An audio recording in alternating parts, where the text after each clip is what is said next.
Hey, what's going on, guys? My name is Quincy, and today I have something that I should have made a really long time ago, honestly.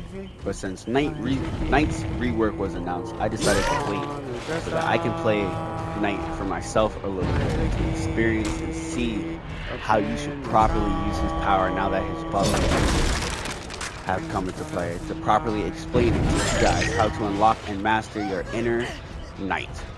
So let's get started with the basics.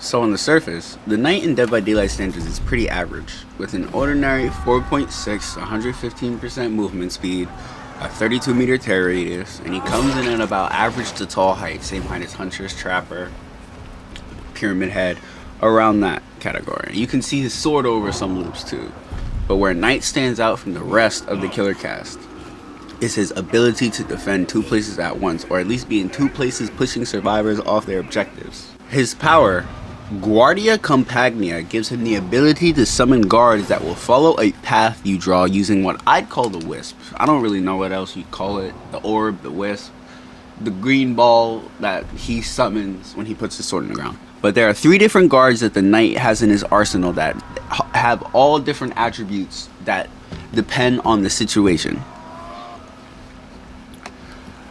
All their different attributes make them better for certain situations and scenarios you can find yourself in whilst in the trials. We'll go over these differences in a second, but first I want to address something. Now, the thing I hate the most about playing the Knight is when people just toss their guard down. Like, yes, I'm not going to lie. Just tossing your guard down, it is viable in a lot of situations. But with Knight, you're missing out on a haste movement speed buff if you don't control your paths out. You can catch people off guard. You can basically guarantee hunts if you know where people are, but they don't know you're coming. Because after 10 meters away, the wisp disappears and is completely invisible. Like, you cannot see it. So I will say, definitely is viable, but you should be drawing out patrol paths if you're chasing somebody in a loop, because if they're in a loop, they should have a guard on them at that time, so you can get the upper hand in the situation. But for now, guard!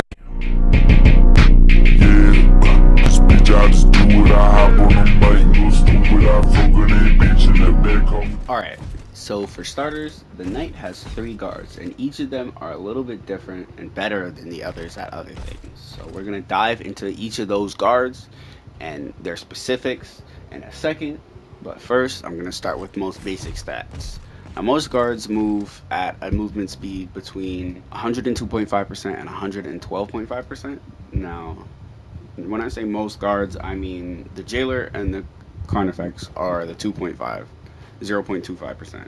And the jailer, not the jailer, the assassin is the 112.5%. So each one of them have the different benefits for their different specialties. But for starters, this is how you use the guards. So L2, summon guard. I think it will be mouse 2 on PC, and you can draw the path. So the path you draw, the guard will follow that path. They have a detection range around them, so that if they encounter a survivor while they're on their patrol path, they'll begin the hunt.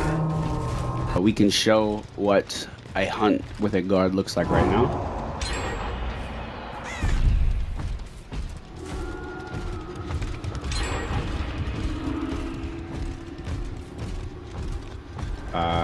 Right now. Right now. Right now. Right now. Alright, so during the hunt, the guard flies to where they saw the survivor. So he flew right here, and then he placed a standard down. So that standard is basically the point at which they saw the survivor, and they're going to begin chase from that standard. And so Tap, he didn't run. Most guards, now for the guard to hit you, right, as a survivor, you have to make a mistake.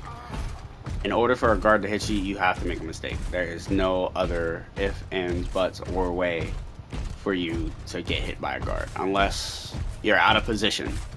If you're out of position or you make a mistake, those are the only two reasons why a guard should hit you. So placing down the guard, we can draw the path to place. Just a quick little carny hit. When we draw the path out, we can move side to side, right? But we can't move backwards. That's the one thing.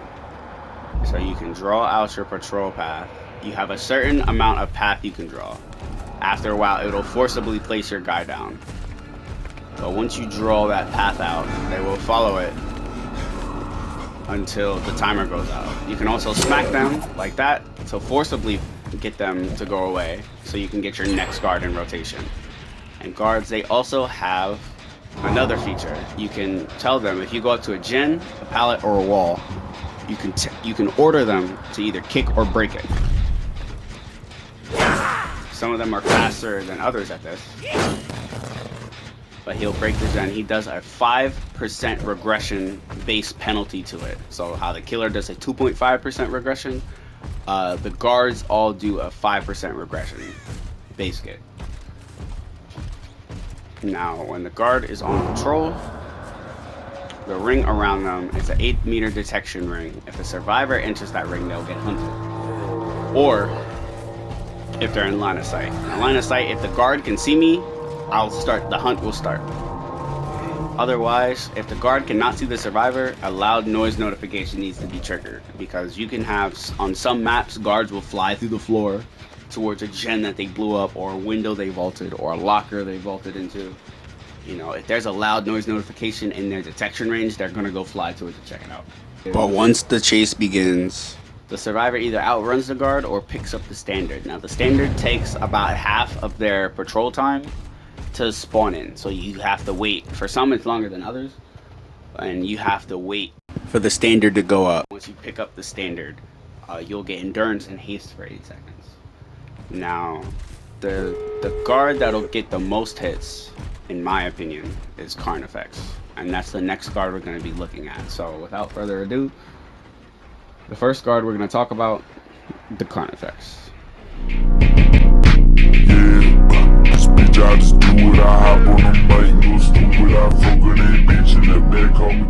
The first guard that you'll have when the trial begins, and one of the most versatile in the knight's arsenal, is the Carnifex. Now, for basic stats, the Carnifex moves at a speed of 102.5%, so slightly faster than survivors, but his specialty comes from his chase and his breaking speed, while the assassin and the jailer take 6 seconds to kick pallets and break gems. Flip those words around, my fault.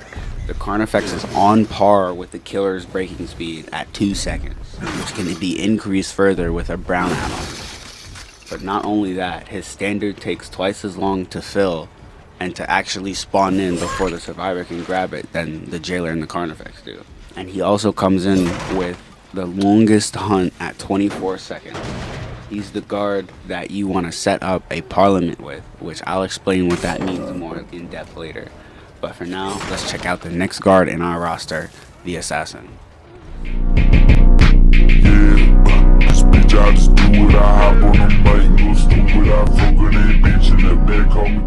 The next guard in our roster is the assassin, and this guy's got places to be for sure.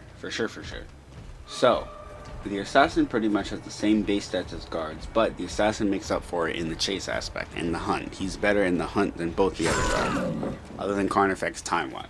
But out of the 3 guards, the assassin clocks in at a chase speed of 112.5% or 4.5 meters per second. He's also the only guard that applies deep wounds on a successful hit. A guard that can counter dead hard, runs faster than survivors, is very useful, and he has various add-ons. The knight has that buff the assassin as well as the other guards, but in my opinion, the assassin is good for chases and catching survivors out of position. Just because of how fast he is, it's very easy for him to just catch up to a survivor who first off has to get to somewhere before they can do anything. But the final guard we have in our roster is one that you should use for a lot of reasons, and honestly, he's my personal favorite, the jailer.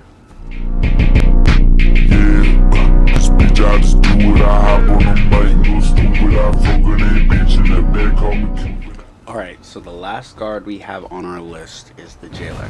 While all the stats are basic, like move speed, standard spawning time, all of that stuff, etc. He doesn't apply anything on hit. The jailer is the guard you want to patrol a large area over the course of a period of time. Because the jailer comes in, he has a longer patrol time and a larger detection range, coming in at 14 meters while everybody else comes in at 8 meters of visibility. He's almost guaranteed to hunt somebody if you use your ability when the wisp disappears from farther away and he lands on top of somebody, because unless they have a sprint burst, they won't be able to run away from him fast enough. And the jailer is just better at defending an area around the gen that survivors are trying to pressure, more so than the carnifex or the assassin, just because the assassin disappears really quickly. The assassin only stays there for about 12 seconds. The carnifex is still about 12 seconds. The jailer is better at patrolling areas for a longer period of time to apply more pressure, if that makes sense. His area is his detection area being bigger also makes it so he can fly in once he detects, because guards also, if you have a longer patrol path, you summon a guard, it'll fly towards the person and get to their location faster. But using each of these guards in their best moments and in the places where they would be best is the best way to go about it. But I'm going to dive into some aspects of using his patrol path and how to summon the guards and spawning them the best way I can. And the two aspects I'm going to dive into is zoning and guard chasing. Those are the biggest things you want to know as a knight. So without further ado, let's dive into those right now. I just do what I hop on the bike, no stupid, I fuck with that bitch in the back, call me Cupid. Alright, so this concept, or concepts I should say, of the bread and butter of knight gameplay, with zoning being one of the strongest things about the knight. If you can manage to get a survivor back into a corner, like edge map or in a dead zone, you can basically guarantee a hit on a survivor. But with zoning, if a survivor is being hunted, all they really have to do is just hold W and run forward, not try to cut through anything, or if they're around a bunch of stuff, they can run around it, because sometimes guards will follow their exact path. So that's another way they can also follow guards. But all they have to do is really hold W from where they were supposed to. And that's where zoning comes in. So if you can push them into an area where they have to choose whether either to run into you basically, or to turn back and try to juke out the guard, it's you're basically making them guess instead of you having to guess and choose where to go. So if they find themselves in a corner, you'll be able to lead it up with a basic attack or try to force the survivor away from the loop. But forcing them away from a loop is boring in my opinion, unless it's like a really good loop. Like dropping your guy down at Killer Shack is way different from dropping your guy down at a filler pallet, for example. Like it's two completely different things in my opinion. But we're gonna keep on going. If you get a survivor corralled into an area, draw a patrol path around that area that's kind of tight. So some examples like Thompson House, Killer Shack. You can, if they run into the shack, if I have jailer, I'll throw the jailer down and draw it around the shack so that no matter where they go, you can push them into the jailer and the jailer will begin the hunt. So basically, the hunt begins.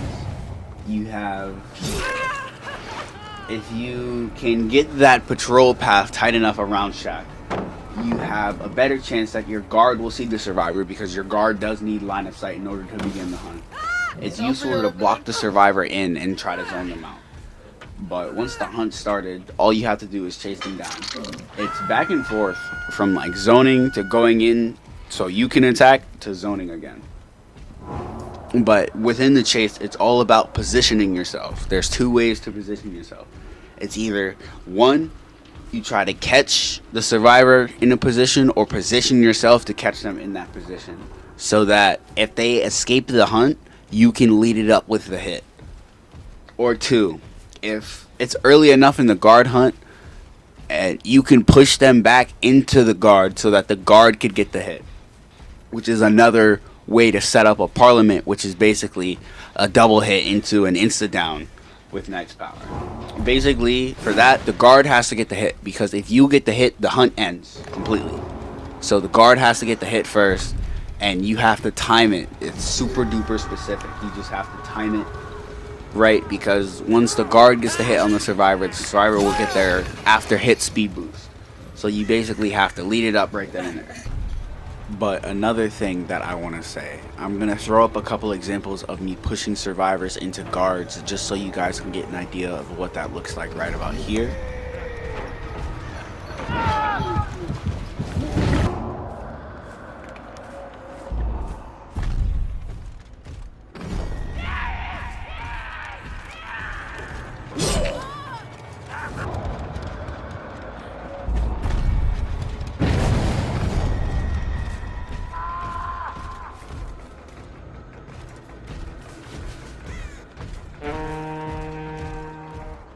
So those are just a few examples of guard pushing. I can show a couple more, but this is an example of what I mean by looping your patrol path around shack. So you see the assassin got the hunt off, and then here comes where it's zoning versus guard chasing. You're letting the guard chase them into you so you can get the parliament.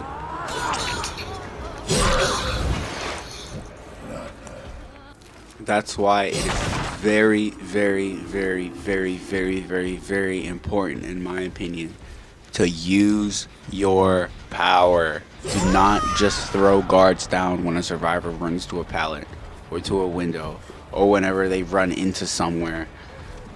Like, there are certain times, don't get me wrong, there are times where throwing your guy down is the best case scenario, is the best thing for you to do.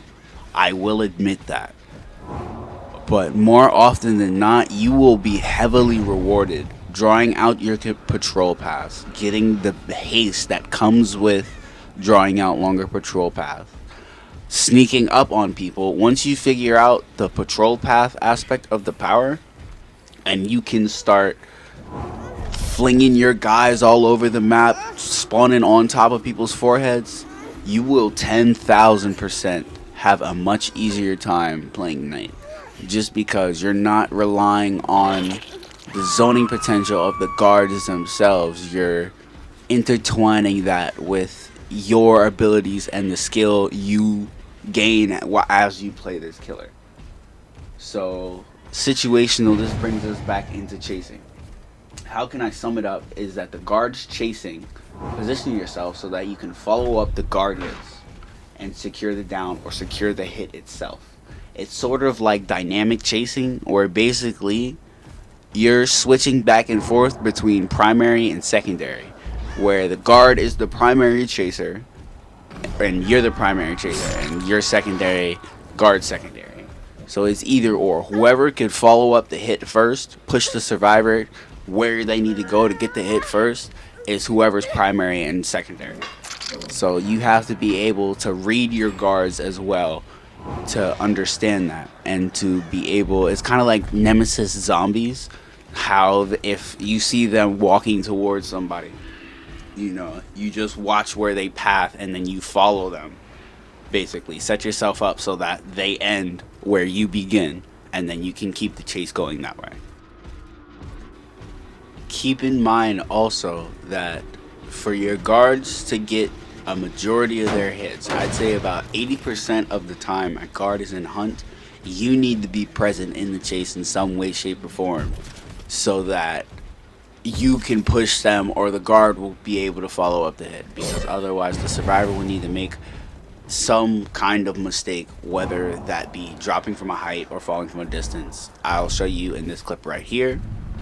You can see the Meg running up, the assassin sees her, she drops down, and the guards are just like killers. They suffer no fall height, no fall reduction, anything like that. So keep in mind that in order for the guard to get a hit, majority of the time, the survivor has to make a mistake, or you have to be present in the chase, because they're designed not reliably to get their hits.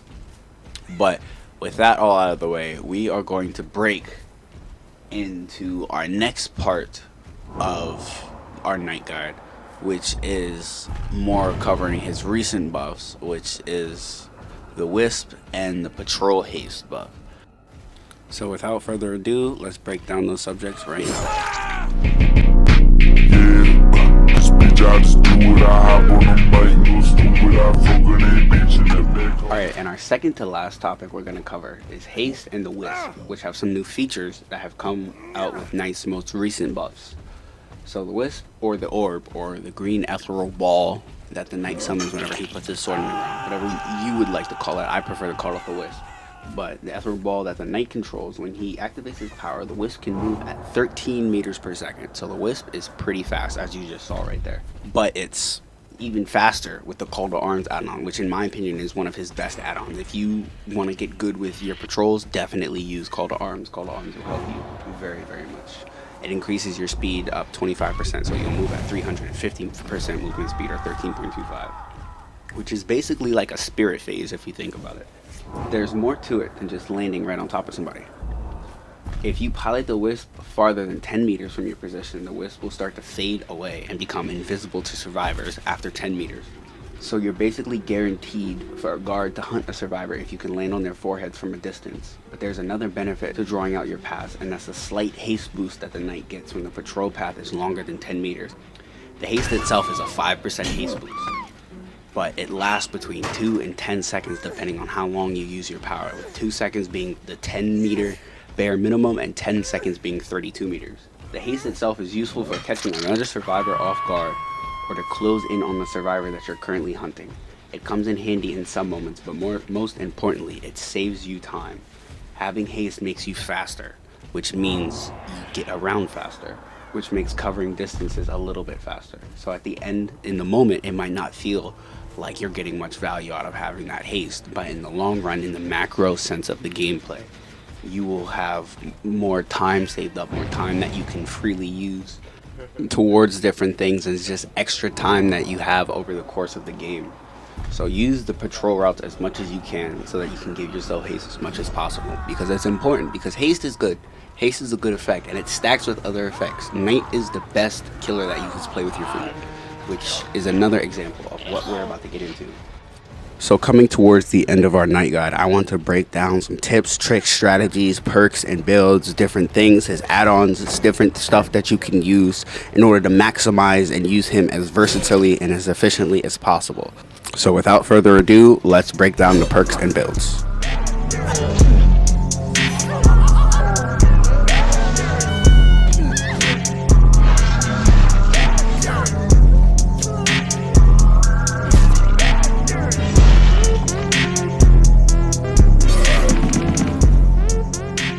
So for this final segment, we're going to break down a couple builds, a couple perks. I'm going to break down the perks after, but I want to break down a few builds that are pretty easy to use, I would say. They range from starting out to a starter build, like you first got the game, to, I would say, a pretty decent aggressive style Knight build, where if you want to aim for like winning games and gen regression, stuff like that.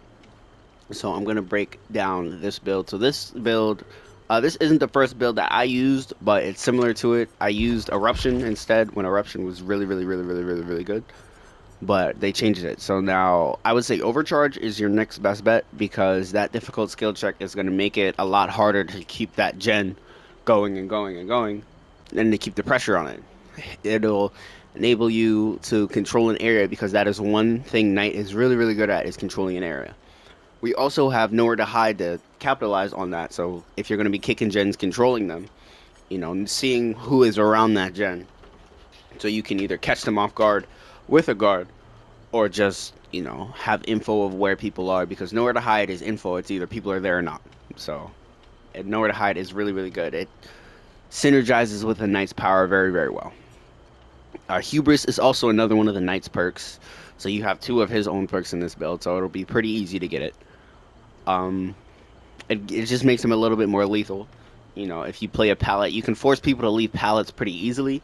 So you get stunned by the pallet, force them to leave the pallet, and then, you know, you can try to smack them. It's either you're going to get hit by the guard, or I'm going to hit you. So Hubris will help with that regard, to put them in a situation where they have to choose. And then Lethal Pursuer, it capitalizes on nowhere to hide. It gives it extra time, so 7 seconds instead of 5.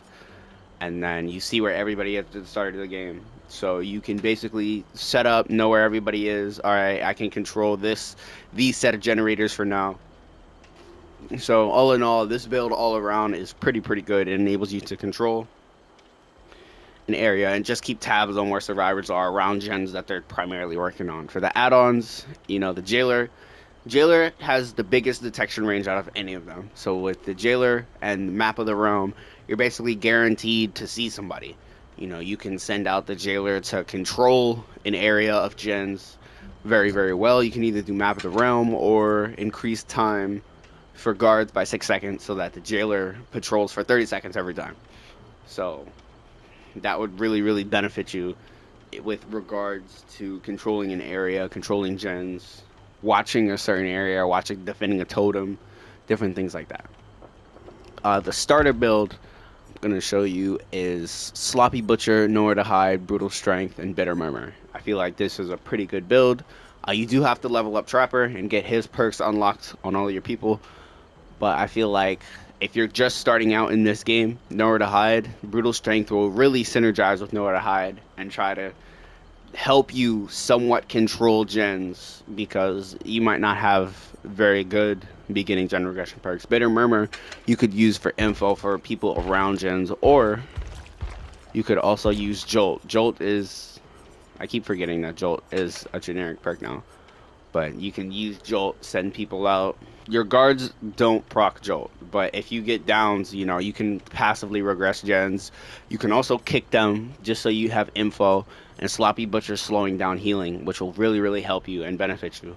And Call to Arms with the Map of the Realm combo, you're basically guaranteed hunts. You can send your guys out so far, and their detection range is so big. You're basically, you know, it'll really help you get like how to position yourself, how to track people while you're controlling the wisp, and how to basically maintain and consistently get guard hunts, because that's another big thing about Night. If you're not able to get your guards on people, that's another thing, because if you can't do that, you're just an M1 killer. So this build will really help you. And I also want to point out big maps like Mother's Dwelling, like Disturbed Ward, I'd say Garden of Joy, Night tends to struggle on Ormond, because they're really big, and it's hard to control a big map unless you have pressure. Like, you're not a nurse, you know, you can't blink from one side of the map to the other. You can send a guy over there, but you still have to walk over there to try to tag team with the guard. But for our final build, we have Pain Res, Dead Man's Switch, a new perk, Thwack. This comes from the Skull Merchant, and then Floods of Rage. So all of these together, Scourge Hook, Pain Res, and Floods of Rage are going to appear on the same hook. You hook them, you'll have Thwack. So you can break pallets, see where people are, and the Screaming could proc Dead Man's Switch if they're close by enough. You can also send guards out to kick things, and that'll proc Thwack too. So if they break a pallet or a door, it only works, it doesn't work for gens. But just having info on knowing where people are and having that information, you can throw your guards somewhere and be able to keep people, you know, off their objective, guarantee hunts, and keep pressure on the survivors. With the Iridescent Company banner, you basically have a built-in exit gate blocker, so you know you can force people to stay in the exit gate. You can force people to stay in the trial. You can swap out Thwack for Blood Warden if you'd want, so you can basically guarantee a Blood Warden play at the end game. A Blacksmith Hammer basically makes it so that if a survivor escapes a hunt by not collecting the flag, if they just run, they'll be hindered and exhausted for 15 seconds. So it kind of makes them prioritize grabbing the standard, so you can maybe set up and put them in a worse position otherwise. But I also want to point out, really good games for Night are small indoor maps like Midwich, The Game, Leary's. You know, Dead Dog's a pretty good map because it's small, easy to control. Midwich. Leary's, I would say, is definitely his best map, because it is so easy to get, like, if people know how to run through and remove themselves from line of sight, it'll be hard for your guards to see them. But if you can corner people in the corner, it's going to be impossible for them to, you know, not be hunted. But with that all out the way, let's us break down some of the different perks for Knight. So Knight, generally speaking, there are a few different types of perks that I would use on him. Knight, definitely the two key perks you need are gen control perks and info perks. Perks that let you know where people are from afar, where you can send your guard out over to them. You know, perks that just let you know where people are beneficial towards you because you can pressure them off with just by a guard. You can send them super far away, especially with called arms. Gen control perks, they just help you control an area more, which is one thing Knight is really, really, really good at. I'm not going to stress that enough. Knight is amazing at controlling 3 gens. Knight is amazing at controlling and preventing survivors from working on a gen. So keep this in mind. Info perks and gen control perks. Knight is really, really good, and they accentuate and synergize well with his power. Chase perks. Knight is really, really good with chase perks. I'm going to talk about a couple more later on, but Enduring, Spirit Fury, Play With Your Food is a really, really good example of one because Knight, I'm pretty sure he's one of the only killers that can maintain 3 stacks of Play With Your Food with regular power usage. So just being able to keep and maintain 3 tokens of Play With Your Food is amazing because Knight already has built-in haste, so you can make yourself 135% faster than survivors, 35% faster than survivors, and basically guarantee downs at pallets. They can't play certain pallets. You can force them away from a pallet where they have to play another pallet. And then endgame perks, I wanted to talk about Blood Warden. Blood Warden is really, really good, especially with the Iridescent Company banner, because you can basically force people in. If Blood Warden expires, you can still force them, but it's only one person at a time. But Blood Warden is just really, really good with Knight. You can basically stall and delay a lot of time. Most people during endgame, they're going to try to leave right away. So Blood Warden, if you can stall and maintain and make them waste a lot of their exit gate collapse timer, Blood Warden will come in really, really clutch if you have the Iridescent Company banner. Anti-loot perks, also Dissolution. Dissolution's a really good one. Knight, you can force people away from pallets, and you can also, your guard will chase people. So if people are running away and vault a pallet in your tear radius while being chased from your guard, you know, that just helps you, essentially. Like, you're pressuring somebody in a chase to get rid of a pallet. You know, it's value. So I feel like Dissolution is really, really good on Knight. People can see, like, survivors know when you have Dissolution, and they will definitely play around it. They have to, or else they're going to die most of the time. So Dissolution is there. It'll also just benefit Knight's anti-loop capabilities. Slowdowns. Dying Light specifically. Dying Light is pretty good. But slowdowns in general. Having slowdowns with Knight is just another way you can maintain control with people. And it is really, really good. Just being able to control an area and slow the game down a little bit, because the more time you have, the more patrols you can send out, the more guards you can get, the more chases you can have, the more hits you can collect, you know, and the more opportunities you have to put survivors in a position where you can win the game just because of how much you slowed the game down. Also, I want to talk about Save the Best for Last specifically. Save is a really, really, really, really good perk on Knight. Don't get me wrong. Save is really, really good. But there are some instances where, now, if you are chasing with the guard, you know, it is good to get save stacks. But I don't want to, like, sometimes it's okay to let your guard get the hit. Because if you just wait for your guard, if you know your guard can catch up and get the hit, it's better to let them get the hit and wait so that you can either force the survivor into a worse area, like a dead zone, or to put them into a worse situation. Like, if they're in position when you hit them with save, you hit them, boom, they just got hunted. You got a stack of save, but they're right next to a pallet. And they just got that speed boost, so they can position themselves in a loop at a really good position so you can't catch them. Or you can let the guard chase them for that extra 8 seconds. They chase them out the loop, basically. They don't get the hit, but then you can hit them, boom. Now they have to work with a 4-lane that's across the map. You know what I mean? With this new change coming to maps too, I'm pretty sure it already came. Map, like, pallets, there's only one type of loop each map. So there's not going to be no 4 jungle gyms, 4 long wall jungle gyms in a map, 4 pallet gyms, or 4 lanes. You know what I mean? So save is a really good perk on Knight, but sometimes it's better to let your guards force a survivor out of position so that you can get the hit. I also want to talk about dissolution too. The assassin and the jailer specifically, it takes them 6 seconds to break pallets. So if you're playing a god pallet, you can essentially force the survivor on one side. You can turn the pallet into an obstacle that the survivor can't use and push them into that. So you can basically force a survivor, because if they're sitting on a god pallet, they're just going to wait for you to try to make a play.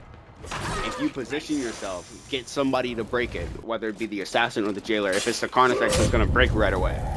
But if it's the assassin or the jailer, it'll take them 6 seconds. So the survivor will be forced to sit there on the other side. They could either run away, but if you caught them off, you will be able to secure the down just from them breaking the pallets. I wanted to talk about that too. Another thing that other perks that Knight are really good with using is hexes. Knight is really good at defending his hexes because he can send a guard over to defend him. You know, if you can place the hex right on top of him, it'll be wonderful. But let's say you have the jailer patrolling a hex. If the survivor cleanses it, they will be spotted and they will start the hunt. So hexes are really good. It's like a win-win, lose-lose, where if they do manage to cleanse them, the guard will still be able to chase them because they heard a loud noise notification. Pardon me. And I want to talk about these add-ons specifically. The summoning the guards twice in a row. These add-ons are really good. You can orient them with different builds because they accentuate different perks, because each of the guards is better at certain things than others. Like with carnifex, you can have, let's say, pillaged mead with the axe. You know, you can have two carnifexes that take a second and a half 1.5 seconds to break a pallet. You know what I mean? That's faster than you can. Or you could have 2 assassins that you can send out really far, 2 assassins that scream, you know, or 2 jailers and have a whole haste build. You know, you can use these add-ons to really make certain builds pop with certain aspects of your power. And then this, for example, is just a random build that I had saved. It's called the arms with the lightweight greaves. So it's a haste build. We'd use the jailer to get haste because with hysteria and monitor and abuse, the idea for this build is to send your guard out, have them spawn right on top of somebody, and that person, the guard, basically chases the survivor into you because they don't know where you are because of hysteria or monitor and abuse. Your terror radius is small.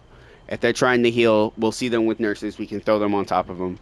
And then spies from the shadows, if they set off crows, we'll know where they are. So this build is basically an idea that the guards is going to chase the survivor into us because they have no idea where we are because of hysteria or monitor and abuse. We're basically right there. So if you guys want to try this build for yourselves, I'd go right ahead. I am still learning a lot about Knight. I feel like there's still a lot more to learn. There's a lot more situations that I've yet to be in where I have to learn. But I'm going to take it back to the video now. Thank you guys so much.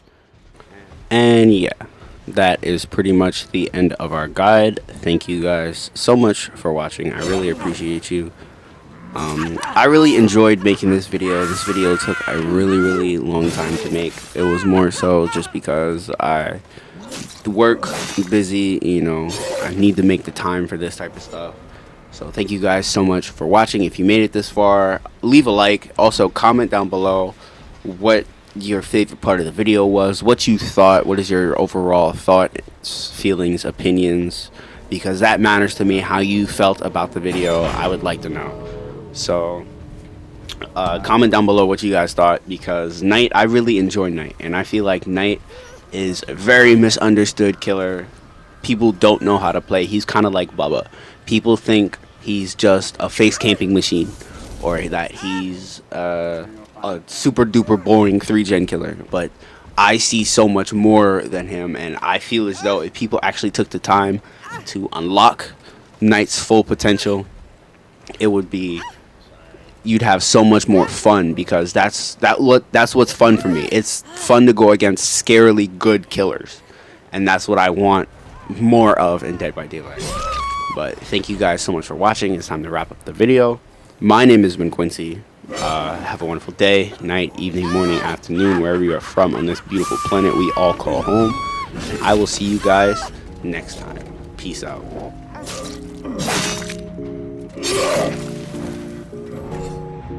Alright, got me make some baby.